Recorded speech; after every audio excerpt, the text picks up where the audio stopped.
अस्सलाम वालेकुम दोस्तों, आज की वीडियो उन लोगों के लिए है जिन्होंने नई बैटरी ख़रीदी है और उनको बैकअप नहीं मिल रहा और उनकी प्रॉब्लम्स जो सॉल्व नहीं हो रही। तो ये वीडियो उनके लिए ख़ास है, तो वीडियो मुकम्मल वॉच कीजिएगा, आपको बहुत फ़ायदा होगा। तो सबसे पहली बात ये, जब आप बैटरी नई ख़रीदते हैं तो उस वक्त अपनी बैटरी की चार्जिंग पहली जो होती है वो डीलर से कंप्लीट करवाया करें। यानी कि जो बैटरी पहली चार्जिंग होती है वो बहुत ज़रूरी होती है।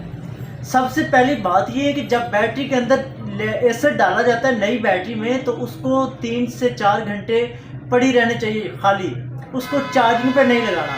3-4 घंटे बाद उसको फिर स्लोली चार्जिंग लगवाएं 4 से 5 घंटे तक। इस तरह बैटरी की जब ग्रेविटी डीलर पूरी करके देगा 1250 ग्रेविटी, जब डीलर 1250 उसकी ग्रेविटी मुकम्मल करके देगा तो उस वक्त बैटरी मुकम्मल फुल चार्ज होगी। उसके बाद आपने क्या करना है, अगर आपके पास चाइना का इन्वर्टर है, यूपीएस है या कंट्रोलर है, तो उस पे तो ऑटो ही सेटिंग होती है। अगर जिन्होंने देसी यूपीएस बनवाया होता है, आम जो होता है किसी कारीगर से भी बनवा लेते हैं, चार्जर बनवा लेते हैं ऑटो, वो जो देसी होता है, तो उस वक्त क्या करना है, आपने जो बैटरी फुल चार्ज होगी डीलर से उसको उठाएं और यूपीएस को उठाएं और ले जाएं जो वर्कशॉप पे, जो इसको यूपीएस का कारीगर होता है उसके पास से सेटिंग करवाएं। उसको बताएं कि जितनी बैटरी इस वक्त फुल खड़ी हुई है चार्जिंग, यहाँ पे इसका कट ऑफ रख दें और बैटरी को जो चार्जिंग करना है वो 15 से 20 एम्पेयर के अंदर रहे। इससे ज़्यादा एम्पेयर से वो चार्जिंग ना करे यूपीएस। इस सूरत में बैटरी जो है कि अगर सेटिंग अच्छे तरीके से हो जाती है तो बैटरी की 3-3.5 साल लाइफ बन चुकी होती है। बैटरी 3.5 साल तक चल जाती है। तो प्रॉब्लम क्या बनती है आपको कि आप बैटरी को चार्ज नहीं पूरा करवाते, पहली जो चार्जिंग होती है, तो फिर आप फौरी घर जाकर लगा देते हैं और इस्तेमाल करते हैं। उस वक्त जो बैटरी की ग्रेविटी पूरी नहीं होती, फिर यूपीएस से वो उतना ज़ोर जितना मर्जी लगा ले वो ग्रेविटी पूरी नहीं कर सकता। तो इस वक्त में फिर बैटरी अगर मुसलसल 100% चार्ज नहीं होती, 80% तक जाकर चार्ज होती है, तो फिर वो डिस्चार्ज होती है, फिर 80% चार्ज हुई, इस तरह बैटरी हार्ड हो जाती है, जिसकी वजह से बैटरी करंट भी नहीं देती, मतलब मुकम्मल बैकअप भी नहीं देती आपको, और बैटरी जल्दी ख़राब हो जाती है। इस सूरत में ना तो क्लेम होता है और ना ही बैकअप मिलता है, तो आपके जो पैसे होते हैं वो भी वेस्ट होते हैं। और जो आपको परेशानी आती है, बार बार कभी डीलर के पास जाना पड़ता है, भाई आपकी बैटरी ख़राब है, कभी आपको यूपीएस पे, तो इस तरह आपको बहुत ज़्यादा परेशानी का सामना करना पड़ता है। इस चीज़ से बचने के लिए आपने ये पहला प्रोसेस करना है। इसके बाद अगर आपने नहीं करवाया और आपको प्रॉब्लम आ रही है तो उसका सलूशन क्या है, तो उसको क्या करें, अपने घर में जो बैटरी आपने लगाई है वो बैकअप नहीं दे रही, तो उसके 6 के 6 ढक्कन खोल दें। बैटरी के 6 ढक्कन खोल के उसको चेक करें, जब यूपीएस उसको चार्ज कर रहा है, बाहर से वो इशारे full by full up down होते हैं, जब वो मुकम्मल कर रहा है चार्जिंग, तो देखें बैटरी के अंदर बॉइलिंग पॉइंट हो रहा है, बुलबुले निकल रहे हैं बैटरी के अंदर से, तो ठीक है, तो बैटरी को चार्ज कर रहा है। अगर बैटरी के अंदर एक भी बुलबुला नहीं निकल रहा तो इस सूरत में फिर वो चार्जिंग नहीं कर रहा। मैं आपको थोड़ा सा डेमो चेक करवाता हूँ बैटरी के, जी बैटरी कैसे चेक करते हैं। देखिए जनाब, ये बैटरी है, इसके अंदर बुलबुले निकल रहे हैं, बॉइलिंग पॉइंट हो रहा है मुकम्मल तरीके से, तो ये बैटरी मुकम्मल चार्ज हो रही है।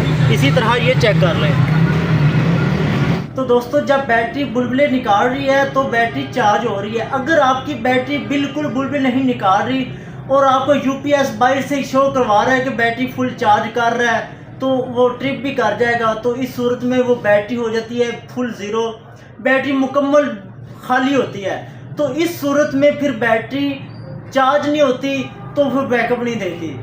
तो आपने क्या करना है, उस बैटरी को जो बुलबुल नहीं निकाल रही उसको उठाएं और डीलर के पास ले जाएं, उसे कहें कि भाई इस बैटरी को फुल चार्ज कर दें। जब वो उसकी ग्रेविटी करेगा ना 1250, तो ऑटोमेटिक बैटरी बुलबुले निकालेगी और मुकम्मल तरीके से एक बार फिर रिफ़्रेश हो जाएगी।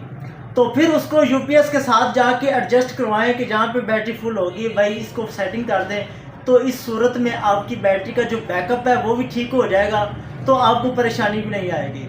बहुत से ऐसे लोग हैं जिन्होंने नई बैटरीज खरीदी हैं, उनको बैकअप नहीं मिल रहा, फिर वो कहते हैं कि भाई बैटरी आपकी ख़राब है, इसको ठीक करें। तो ये बिल्कुल गलत तरीका है। आपने इसको अच्छे तरीके से मैनेज करना है। इससे डीलर भी परेशान होगा और आपका एतमाद जो है बैटरी ख़रीदने पे ख़राब हो जाएगा। तो इस सूरत में आप जो बैटरी हम आपको नई लगवा देते हैं, फ़र्ज़ करें आप 3 साल से 4 साल से उसाका इस्तेमाल करते आ रहे हैं, अब हम आपको कहते हैं कि यार ये उससे अच्छी बैटरी है, लास्का बैटरी है, ये लगा लें, और आपको पहले जितनी भी प्रॉब्लम्स होंगी वो आपके जहन में नहीं होंगी, क्योंकि ऑलरेडी वो आपका मैनेज हो रहा होता है। जब आप नई बैटरी खरीद लेते हैं तो उसकी होती है पावर। तो इस सूरत में फिर आप कहते हैं यार ये तो बैकअप नहीं दे रही है, तो गंदी बैटरी है, इस तरह फिर आपका जो एतमाद होता है वो ख़राब हो जाता है। तो इस सूरत में फिर आप डीलर को बुरा भला कहते हैं यार मेरी बैटरी ठीक है और आप इसका क्लेम नहीं कर रहे, तो ये तरीकाकार गलत है। आप इस पे अपना तरीकाकार ठीक करें और अपनी बैटरी को अच्छे तरीके से चेक करें और उसके मुताबिक उस पर लोड डालें, तो आपको अच्छा रिस्पॉन्स मिलेगा। अगर फिर भी आपको किसी चीज़ की प्रॉब्लम होती है तो ईमेल भी दे देता हूँ, उस पर अपना कॉन्टैक्ट भी करें, आपको जितनी भी प्रॉब्लम है वो मैं सॉल्व करूँगा इंशाल्लाह। तो अगर कमेंट में भी पूछेंगे तो भी मैं हाज़िर हूँ। मैं ऑनलाइन होता हूँ, तकरीबन 2-3 घंटे तक मसरूफियत हो जाती है, दुकानदारी है, इस पर रश भी होता है, फिर वो प्रॉब्लम होती है, लेकिन आपको 24 घंटे के अंदर अंदर आपको इंशाल्लाह लाजमी रिप्लाई मिला करेगा और आपकी प्रॉब्लम मैं सॉल्व किया करूँगा। तो वीडियो अच्छी लगी तो आप इसको लाइक भी करें और दोस्तों तक शेयर भी करें और सब्सक्राइब भी करें। मिलते हैं नेक्स्ट वीडियो में, तब तक अल्लाह हाफिज़।